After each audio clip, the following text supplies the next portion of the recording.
what is it like being a Jamaican living in the state of Alabama in the USA?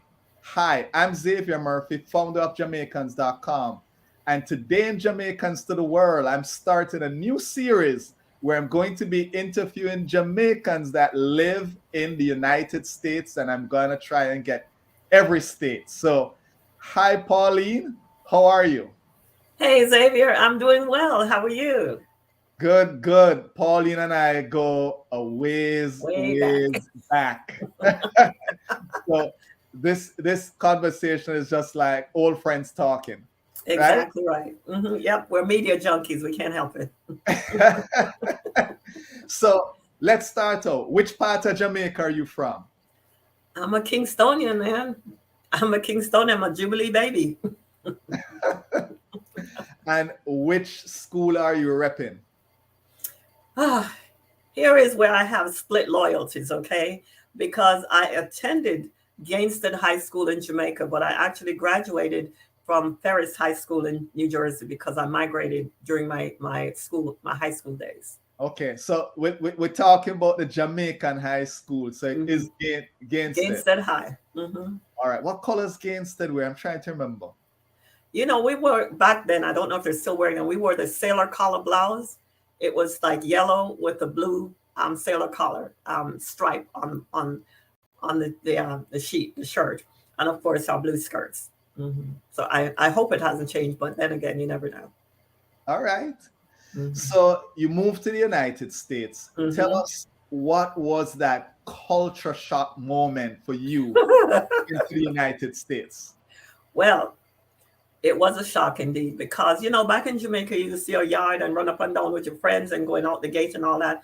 And the first place we lived was in a high rise, and I was like, oh my god. I think we're on the fourth floor.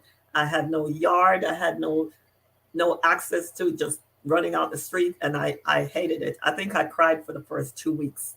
My parents actually thought about sending me back to Jamaica. So you couldn't fling no stone, you couldn't do no dandy shandy. No song. No, no, no, no, no. I couldn't stand it. I hated it. So tell us a little bit about your journey to living in Alabama. Oh my goodness. Because we're talking going back years now, because I migrated back in 69. I was a little girl. I didn't have a choice. Parents are migrating, you get on the plane. Um, However, I have lived in several states, and really, after I discovered the southern states, I kind of tended to stay in the southern states more so than back east. Um, I've lived in North Carolina, and I preface that by saying we were a military family for several years, and I traveled along with my ex-husband to a lot of these states, and including North Carolina and, of course, Alabama. And I really enjoyed those states because to me, they were more representative of Jamaica. They had houses, yards, and things that I remembered and that I liked.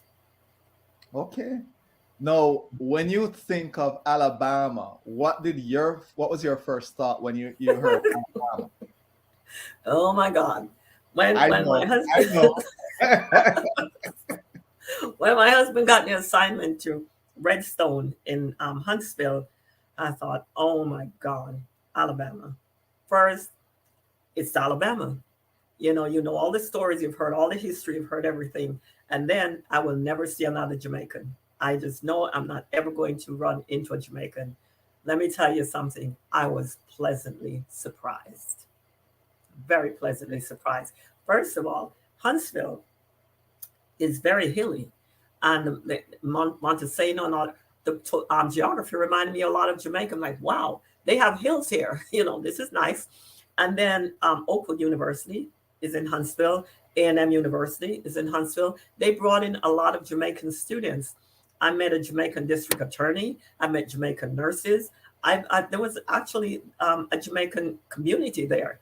And I tapped into that really quickly. So that really assisted me in settling in and in getting used to Alabama. So I ended up enjoying the experience. Okay. hmm Well, I will say this about Alabama. I visited Tuskegee, right? hmm And when I was in college, and it was quite an experience. I'll Mm-hmm. say this: Alabama was my awakening. Yes, Mm-hmm. was Mm-hmm. my awakening to dive deeper into Black history, Mm-hmm. Mm-hmm. because it was the first place I was called the N word with a hard R. Okay, okay. Now, now you see. so so um and it wasn't just on a visit, so that was a interesting story, but Mhm, I'll say this: it had me dive into mhm, history. And mhm. so sometimes a bad experience can turn Right, things right. around into a good experience. But it's beautiful. Mhm, It was mhm, lush, it was green, it mhm, was mhm, hilly. It mhm, did remind me of places in Jamaica, mhm, just the way mhm. it was. Loved, the countryside. It was great, Yeah, you know. yeah, yeah. And Oh, it is gorgeous here. It is very beautiful here. Very beautiful. Yeah. wow, yes, Mhm. yeah. Yeah. So Yeah. you have started, you're one of the founders of the Caribbean organization there in Birmingham, Alabama. Tell us a Mhm. little bit about that. Tell us about the Caribbean community there and about the Jamaican community there. Okay. Well, I'll go back to say when I lived in Huntsville, I lived there until 96, and then I left with no intention of ever returning to Alabama. However, I had two daughters here in Alabama at the time. One was actually at the University of Alabama working on her doctorate. And they said to me, "Why are we here in Alabama and you're not here? You're so far from us. So you need to relocate and come back here." So I did in 2005. And again, not really expecting to meet a lot of Jamaicans because now I was in Birmingham, not Huntsville, totally new city. And I have to tell you, I never liked Birmingham. My daughter did her undergrad here, never liked it. I thought it was an ugly city. And every time I would drop her off, I just couldn't wait to leave because it was such an ugly place. I never expected that I would end up living here, and certainly never expected to run into a lot of Caribbean people here. But what happened was I was working at UAB and at University of Alabama in Birmingham, and a young lady asked me if I knew another Jamaican, Dr. Pauline Jolly, and I said no, I didn't. And she introduced us, and through Dr. Jolly, I got to know some other Jamaicans here, and one thing led to another until I had this idea. I wonder if it's feasible to start a Caribbean organization here. I wonder what's the thought process on that. So the Jamaicans I had already met, I asked them, I said, let's do a meet and greet. And at the time, I had a friend, Dr. Kirk Thame, who's now at Vanderbilt. He was here and he said, well, I'll offer my home if you guys want to have a get together. So we said, sure. We figured maybe about 20, 30 people. We had 60 people show up. So that Wow. was that was really the nucleus, to start the organization, which I did in 2011, and we're still going strong. Wow. So let me ask you this. What's the big Caribbean, maybe slash Jamaican event that happens there in Birmingham? It has to be the Caribbean Festival, the festival, and one change. We started doing the festival in Birmingham, but we did it under the administration of one particular mayor, who was very Jamaica friendly. In fact, he's initiated the sister cities connection between Birmingham and Kingston, which is in place. But then, unfortunately, a new mayor was elected and he was not so Jamaica friendly. So we ended up moving the festival to an adjoining city called Bessemer. And let me tell you something. They say when life gives you lemon, you make lemonade. We have been making lemonade ever since, because the first event we had in Bessemer, they didn't know us, we didn't know them. We were kind of side eyeing each other. We had 5,000 people in the park. And the mayor of Bessemer was blown away. Can I tell you, he was so thrilled to have all these Caribbean people in the park that neither one of us has ever looked back. The festival is now in Bessemer, Alabama, and it keeps growing and growing every year, and we are just thrilled beyond measure. Nice, Mhm. nice, nice. You have to send us some pictures so we could see that crowd, and we'll include it here. Absolutely. Absolutely. We even do a parade. Wow. Costume Wow. parade. So I know a lot of people think, it's the United States and the food is the same right across. Every state is different. Mhm. Every state there is, there's like specialties and so forth. So tell us, what is the Alabama specialty, as they'd say there. Barbecue, honey, barbecue. Barbecue is very southern here, and there's some other elements to like catfish. I'm not a catfish person, but my husband will tell you barbecue is the best. Barbecue and fried chicken. That those are the top dishes here in the South. Hmm. So where do you get your Jamaican fix? Okay. Apart from you cooking it, where do you go get your fix? Well, I'm blessed because we have two Jamaican restaurants here. We have Tropical Grill and we have Caribbean Southern, and both of them they do great food. Both of them, I have to split my time, my loyalties between both of them because they're both friends, but they do. I'm not making anybody mad. Let me tell you this. Let me tell you, Caribbean Southern was one of our food vendors at the festival last year, and by 4 o'clock, he was sold out of food. He had to close up and go home because he was sold out. His line, Wow. you would stand in line for an hour to get served. It was great. Jamaican Jamaican food to Alabama. Yes, sir. Yes, sir. Listen, we are so excited, and now the organization has expanded into Montgomery, and there are even more Caribbean restaurants in Montgomery, and they'll be coming up for the festival. So we will have no shortage of Caribbean food. But I do know my two close by, Patty's. My husband is from Birmingham now. My new husband is from Birmingham. Oxtail all the way. There is no hope for him. Okay, there is no hope for him. Oxtail all the way. So let me ask you, in terms of you're Jamaican there. You said there's a few Jamaicans here, but you must have gotten the question, some funny Jamaican question. Someone must have asked you something weird, about Jamaica. So can you recall that question? Something where it's surprisingly not really surprising because Yeah. they're very aware of Jamaica, and a lot of people from here have traveled to Jamaica. That was great for me because I'm always pushing, I'm begging, please, a nonstop flight from Birmingham to Jamaica would be great. But they were very familiar. What I experienced here was the in person meetings because people have a preconceived idea of what a black person sounds like. You see, so when you're having phone conversation with people and they meet you in person, they're totally blown away because they're thinking you are white.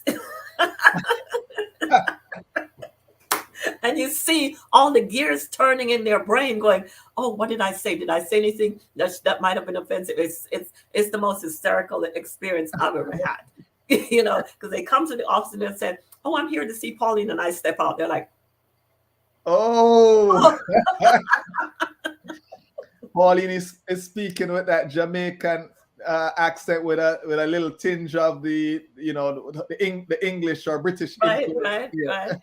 And it's not Alabamian, and they don't know because they have a preconceived idea about what a black person sounds like. You I see, so see. that to me has been the funniest experience. So you told us about the event that we must come visit, Hmm. or attend. When is the event? When is the festival? This year it will be on the 10th of June, Okay. and we do that because it's Caribbean American Heritage Month, and we try to Okay. do something during that month. And I should also add that it's a Caribbean organization, not a Jamaican organization, because we were smart enough to realize there's not enough of us here, so we have to join forces.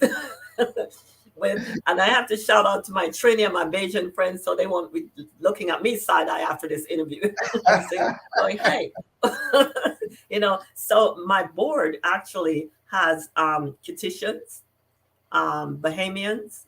I don't want to miss anybody. Panamanians. It's like a Guyanese cross section, Nice. of the Caribbean. So that's really interesting, and and makes it successful. In fact, I just stepped down after too many years as president, founder slash President president, for life. President right? for No, life. I just stepped down, and my new president is from Barbados. She's a Awesome. dynamic young lady from Barbados. Yeah. Awesome. So Mm-hmm. I was leading to, you told us the best event for Mm-hmm. Caribbean folks. Now, what are some of the sites and things you'd recommend if someone was visiting Alabama that they should do? Mm-hmm. Oh, absolutely.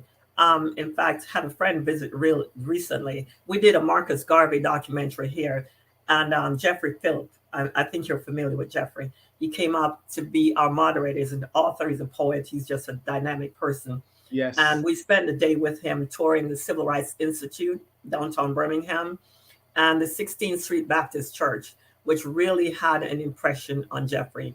That, of course, is the site of the bombing where the little girls were killed, and you could tell Mm. that really shook him, you know. And of course, the memorial for the little girls is right across the street from the church. So definitely those two, and of course, if you have the time to go to Montgomery to the EJI display, the museum there, and that's the museum that recognizes all the people who were lynched in Alabama. That's very powerful. It's a very, very powerful um, memorial. I took my sister and my niece down there when they visited. It's very powerful. Yeah, yeah. Mm. Hmm. So, Oh, Pauline, but I have to tell you this too. I have to tell you this. Right across from the Civil Rights Institute, there is a sign, and all of my Jamaican friends, I said, no, I just want you to walk up and look at this sign and start reading it. And they look at it and they all break out in a big smile. Bob Marley's Get Up, Stand Up. There's a sign with his words right across from the Civil Rights Institute. so Pauline, I want to thank you for spending some time with us, telling us a little bit about Alabama and how your story and how you ended up in Alabama. So I want to, I usually end with this. What do you miss the most in terms of just anything about Jamaica itself? What do you miss the most? Oh God, everything, everything. The water, the beach, the food, the fellowship, the fellowship, the quality of relationship, the quality of friendships. When I still have my sister and my brother in Jamaica, and when I go home, I'm always so warmed by the close friendships they have with people they've known their entire life. When you're an immigrant, you move, you lose friends, you have friends, you pick up. I have one really good friend that we attended Gangster together, and we're still in touch. But you look at the quality of their lives, and it's I hold that near and dear to me, and yeah, it's very, very special to me. So when you get off the plane in Jamaica, what's that one thing that you're doing? First thing, or the one, some people it's a coconut water, some people it's a pat. What is it? What is it you're doing when you get off the plane? I want the coconut water. Okay. I want the coconut water. I got to have the coconut water. But I also have to tell you I cheat, because before I go down, I send the family the list. I want some patty. I want some rundown. I send them the list. And they spoil me. They do. But the jelly coconut, oh my God. Yeah, jelly coconut. So, any final thoughts, words of advice for someone who is migrating to the United States, but specifically to the state of Alabama? Alabama. Yeah, yeah, and I know your experience. And I heard your experience about being called the N word. That is very atypical in the areas where I've lived. I think people come here thinking they're going to see Confederate flags all over the place. That's really not the case. Very progressive, very progressive. At the University of Alabama in Birmingham, I have two friends right now. The dean of the School of Business is from Trinidad. Professor Emeritus from the School of Public Health is from Jamaica. So, it depends on the location, depends on where you are. And let me clarify for folks, my visit there was in the late 80s. Okay. And it wasn't me personally. What happened was we pulled up in a way out, maybe countryside, and the truck pulled up and someone says, I'm not going in there with all those Okay. in Yeah. that gas station. Yeah. And I was in earshot when I heard that. I understand. I do. I understand. Yeah. And so we know progress happens. Right. And as I said, I look at it as a positive thing on my perspective, because it had me dive into the history, you know, as a kind of a newbie, you know. Yeah, because the history is undeniable and it's here, it's real, you know. Exactly. Yeah. So any other word of advice? Yeah, and if I just want to interject something before a word of advice, because this is very important too, and I should have mentioned it earlier when I was talking about events. We do a dinner dance every year in December, and the main purpose of that dinner dance is we award scholarships to Caribbean students who are here in Central Alabama furthering their studies. So we have awarded scholarships to Tuskegee, University of Alabama, the University of Alabama in Birmingham, Auburn University, and even a couple of our recipients have been Wolmer's graduates. We haven't had any JC graduates yet, but we've done Wolmer's. So you know, we're here. We do work. We do try to support the students. But I tell people, Alabama is a very well-kept secret. It's affordable. It's affordable. There are jobs. It's affordable. And like I said, you're not going to go out and encounter an extreme racism any more than you would anywhere else. You know, we know this is the United States. We know racism exists. We're not living in a bubble. But it's very affordable here. Pauline, listen, thank you. And, you know, I just really appreciate the time you spent with us. So guys, you've heard some information there. Put your, you know, your questions, comments down there. Pauline and her team will be sure to answer it. Pauline, little more. Always, my dear. Thank you so much, Xavier. Love to you and your lovely wife. All righty. Okay. Show us some love now. Hit that like button, subscribe to our channel, and hit that notification bell. That way you don't miss a video.